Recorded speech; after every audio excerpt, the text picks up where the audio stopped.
我係楊朗廷 Rigel，我係 Amy 林卓妍。我係 Victor 郭海傑。我本身咧就做政策研究嘅工作嘅，加入咗政府嘅諮詢委員會，一嚟可以分享下自己嘅諗法，參與一啲政策討論，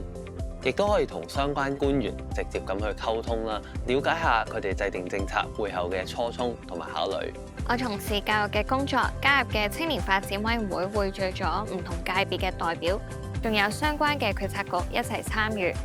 喺討論嘅時候，我哋會探討點樣幫青年人發掘佢哋嘅潛能同埋特質。除咗我哋會積極推動唔同嘅項目之外咧，亦都會就住唔同嘅議題發表我哋嘅意見。我係香港土生土長嘅科研人，從事藥物研發工作。政府委員會嘅委員都係一啲相關範疇嘅專家，而自薦計劃就提供咗一個好好嘅起步點，可以俾我參與科技研究項目嘅評審工作。我覺得青年人嘅參與咧係真係可以 make a difference。當我哋見到政府嘅政策係融入咗委員嘅一啲意見嘅時候，更加會強化咗我作為一個青年委員嘅使命感。